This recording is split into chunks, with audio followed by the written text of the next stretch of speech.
What is up, everybody? RandomRandomMan here. I hope everyone out there is continuing to stay safe and be well during this unpredictable time, as I am here bringing you my review for the highly anticipated The Batman.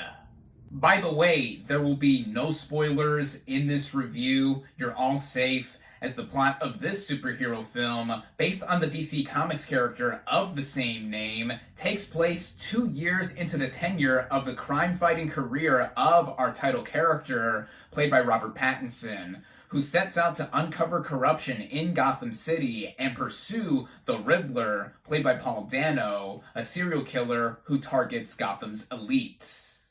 Going into this movie, I was highly anticipating it. Like many, I am a fan of Batman. As a kid, my favorite superhero was Spider-Man when I was much younger, but as I became a teen, it became Batman. And whenever we get a reboot of Batman in any medium, there's always high interest as to what could be done with this character. More specifically in the realm of film, we've had quite a few different interpretations of the character in the last few decades. Now, like many, as a kid, I was initially introduced to Batman through the 1960s TV series starring Adam West, and in theaters the same year the show debuted in 1966, we got Batman the movie, which, like the TV show, it's a fun relic of its time. It's campy, but you know what? I've always enjoyed this version of the character, and this version is important in introducing him to the mainstream beyond his comic book origins. Then later on, we would get Tim Burton's 1989 Batman and its sequel, Batman Returns, two films that I do really enjoy as well, and further launched Batman into high popularity. And then, yeah, we had the Joel Schumacher films, which weren't so good. Then it did not take too long after for Batman to be remarkably rebooted by Christopher Nolan with his Dark Knight trilogy, which needs no introduction like many other versions of the character. With The Dark Knight specifically, as I've said multiple times on my channel, is a movie that holds a very near and dear place in my heart. It is the film that made me actively seek out more knowledge within cinema and just straight up changed my life, and is one of my top 3 favorite movies of all time. Then after the trilogy ended, we got another reboot of Batman with the DC Extended Universe, or the DCEU, with Ben Affleck playing the character, and we've seen him in multiple films like last year's Zack Snyder's Justice League. In fact, as many recall, the Batman was originally supposed to be a solo DCEU film starring and directed by Ben Affleck in the role. But then he stepped down from directing duties, and they were handed over to now co-writer, producer, and director Matt Reeves, and then eventually Affleck stepped away from the cape and cowl entirely. This then became separate from the DCEU and yet another reboot of the character, and speaking of Reeves, I thought that he was an inspired choice to bring a new take on the character. His last 2 films prior to this were the final 2 entries in the recent Planet of the Apes trilogy, Dawn and War for the Planet of the Apes, and I was so intrigued, like many, to see what he could do. It easily became one of my most anticipated films of 2022, and after more than a couple of delays and the production being followed closely, we have finally received this film, and luckily I was able to head out last night to see it at one of the first public screenings on opening night in theaters, where it is currently only available. Starting out with the cast and their performances, we have Robert Pattinson, aka Battinson, in the title role of the Caped Crusader / the world's greatest detective / the Dark Knight, or simply Bruce Wayne / Batman. Now, right off the bat, I'm going to say that I was one of the early enthusiastic defenders of his casting, and many were quick to just associate him with the Twilight movies that he had most famously starred in prior to this film. He's just the sparkling vampire from those movies. Edward Cullen is now playing Batman. Oh no!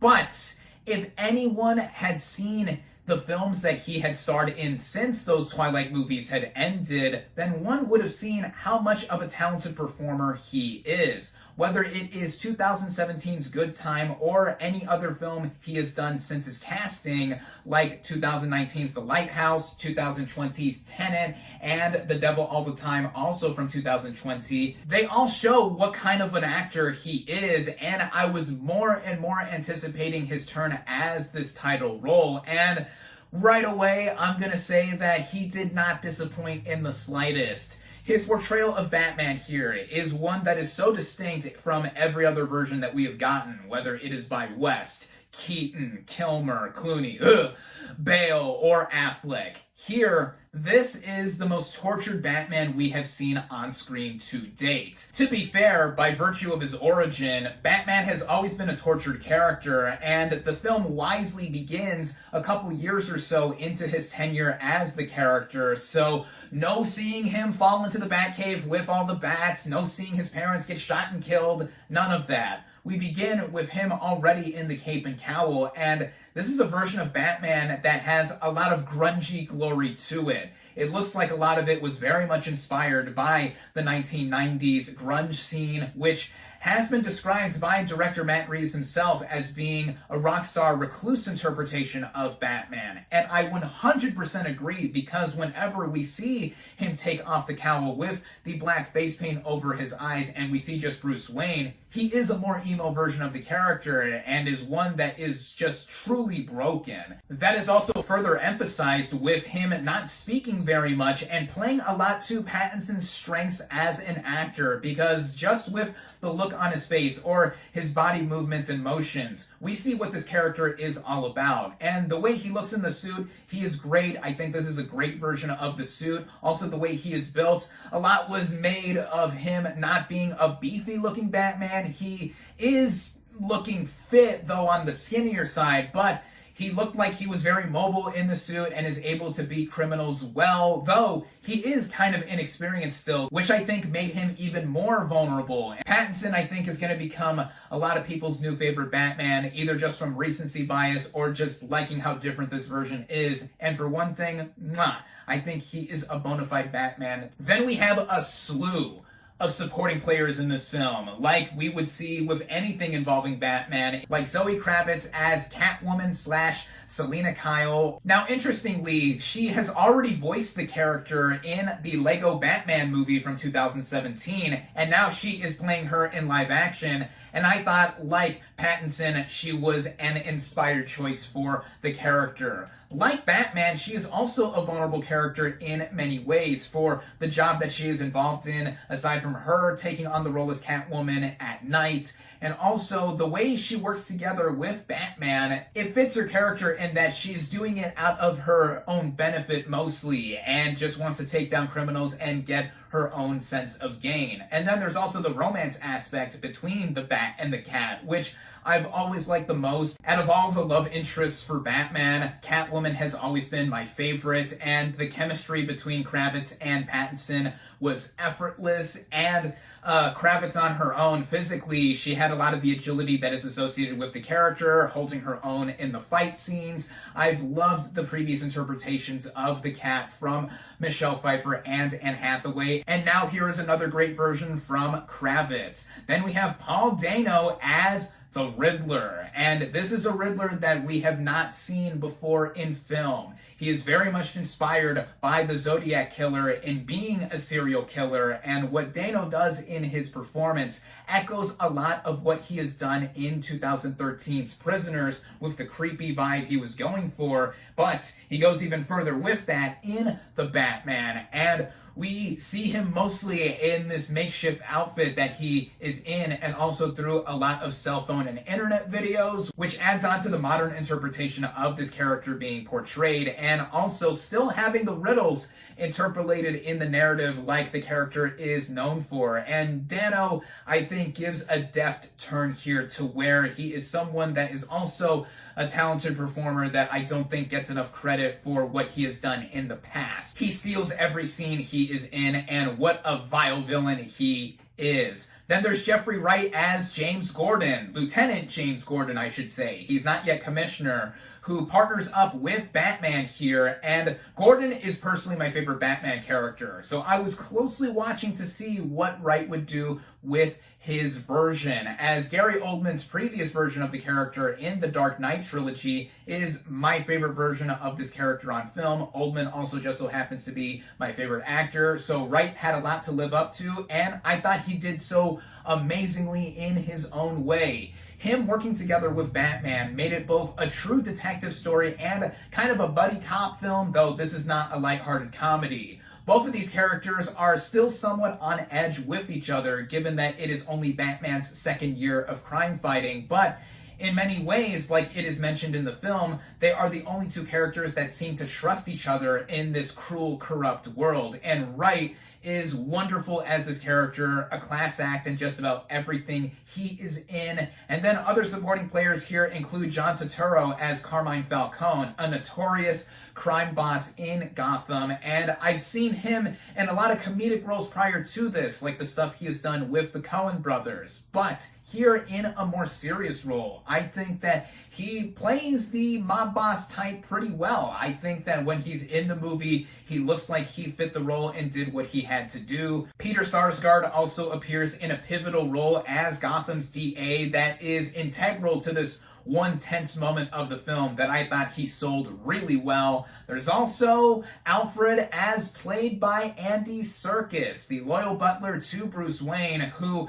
kind of similarly to how Jeremy Irons previously played Alfred in the DCEU, is a leaner, gruffer military type. But Serkis does make the role his own because he is someone that is withholding stuff from Bruce that we later find out in the film. And Serkis I love in just about everything too, motion capture or not. So there's that as well. And the final player I'm going to mention is Colin Farrell as Oswald Cobblepot / the Penguin. Much has been talked about with how he looks as this character in this fat suit with all this makeup and prosthetics caked onto his face. You really cannot tell it's Colin Farrell. Plus the accent that he gives that sounds like a true urban gangster from Gotham, and just him being funny. He is such a funny character. Had me and my audience laughing across many moments he was in. Also stealing the show like Dano as the Riddler. I cannot wait to see what he does in his own HBO Max spin-off series. So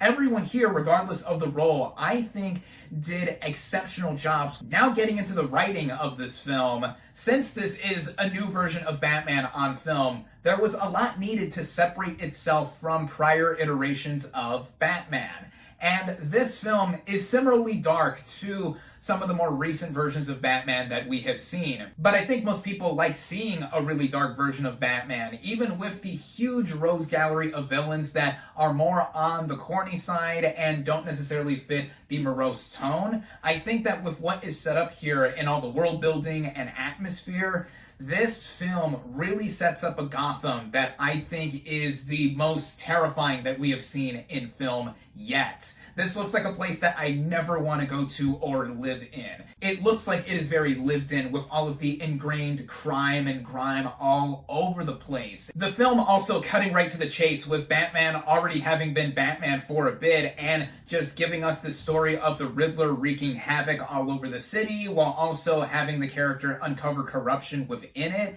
It makes for a dourly drenched detective tale that is the most detective Batman we have seen on film yet. Complete with all the gadgets and everything else, the camaraderie between himself and Gordon, Catwoman, and other characters, and different things that I wouldn't initially expect Batman or Bruce Wayne to do to go on with the narrative, really had me engrossed within it. It is very David Fincher inspired with how dark the tone is and also the way it plays out as a procedural with Batman in it. And even with all that we see, like we have seen before with Batman, whether it's little sprinklings of Easter eggs or other stuff having to do with his origin that we don't see here, I think it's all seamlessly integrated to where we all know who Batman is. We're just seeing how this version is playing out. A lot of this credit, of course, has to be given to director Matt Reeves for giving Gotham its gothic sense and fitting for what all things Batman have done in the past, while also reintroducing him in this way, to where going into just the overall technical elements of the film and the overall sense of craft here, this version of Gotham feels like it is something either out of the comics from what I have seen, or even more recently from the Batman Arkham video games. It looked like I was watching those elements play out on screen. Of course, there are other parts here that are inspired or taken from prior versions of the character on film, but nevertheless, the art direction / production design had me further enveloped with the world building of this gorgeous Gotham as photographed by cinematographer Greg Fraser, who most recently has also done the cinematography for last year's Dune, which he is currently Oscar nominated for. And wow, what he has done here is something distinct from prior versions of Batman as well. The way it is finished with a lot of its color, whether we see a lot of stark reds that really gleam in the dark, or even when street lights are lighting the city, there's an orange tinge that complements the rain that falls down in one sequence of the film. There's a lot of rain in this movie, period, but yeah, it's a technical masterwork to say the least. And getting into some of the action sequences, one that everyone for sure is talking about is the car chase involving the new Batmobile going up against the Penguin, and that is the scene I was hinting at earlier with the orange tinge in the rain. That looked so captivating to watch with how the camera weaves in and out and the editing cutting it all together. Technically, this film really is a grade A production. And then the hand-to-hand combat sequences involving Batman, Catwoman, and other goons that are to be fought. It is all visible. The choreography looked like it was top rate. And also, just with how I mentioned earlier that Batman is inexperienced with fighting, yeah, he throws punches, and when they hit really hard, but when he gets hit, or even when he messes up in one specific moment, you can tell that he is still somewhat inexperienced and trying to find his footing in how he is as his character. Despite being feared, he is someone that is not at a full handle of who he is. Also greatly adding a sense of identity to this film is the original score by Michael G. Aquino. Now, some of it was released before this movie officially came out, but I did not want to spoil myself with what was going to be heard within the confines of this film, and I'm so glad I went into this movie not having heard it prior, because I think that Giacchino is one of the greatest composers right now. And what he has done with his own take of Batman's theme and the overall music that he contributed here, it is both somber and triumphant to how the tone is backed up of being dark, but then the aspects of heroic acts that Batman does are emphasized here when the music swells. It both feels classical and rock-like at the same time, with how the song Ave Maria is used constantly across this film, whether on its own or seamlessly integrating itself into the original score. And also Nirvana's Something in the Way, which was used throughout the marketing of this movie and is also heard twice at the beginning and end of this film. It backs up the 90s-esque grunge aesthetic that this movie is going for overall. And I think that with the further instrumentation, like the piano keys being struck with Batman's theme, and just how Giacchino has composed it all, I think that this is not only one of the best scores he has ever done, but it's also one of the best superhero movie scores, period. It all runs together at just under 3 hours in length, and a lot has been made about this movie running that long, but for the overwhelming majority of it, I did not feel it hitch up at all. It really flew by, no pun intended, with how it just was so engrossing as a police procedural with Batman in it, and just getting into this new version of Batman in general. And I really didn't feel it hitch up until the final big action set piece, which does get into the one issue I have with this film. Just one issue that really holds it back from being perfect for me. The way that moment of the movie plays out, I thought was well handled, but it gave me a sense of deja vu in it feeling like it was going and doing over something similarly to what The Dark Knight had done in 2008. Now, I'm not saying it plays out the same way per se, but it was clear that the movie was trying to wrap itself up after this last big sequence of events, and it didn't feel like it had the same sense of urgency that the rest of the movie did, just by the nature of it. But even with that taken into account, what this film has done overall is given us one of the best interpretations of Batman. The best that we have gotten, I still think, is The Dark Knight because of what I've already mentioned before, it being such a groundbreaking film for the realm of cinema, and it having such a great impact on me when I saw it all those years ago at 10 years old in theaters. But even with that, with any different version of Batman that has come along afterward, there's always been some worth to it, and the Batman definitely made such an intrinsic impression in more ways than one. And I think that for anyone who is gonna see this movie, you either already have seen it, are gonna go again, or are planning to go sometime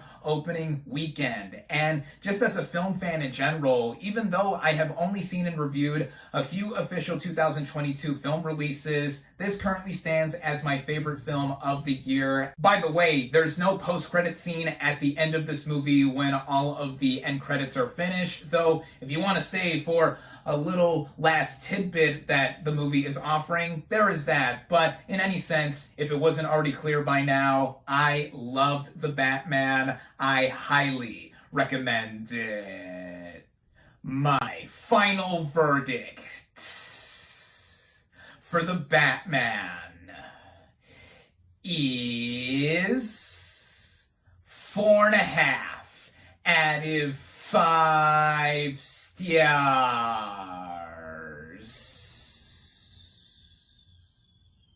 Thank you all, as always, for watching.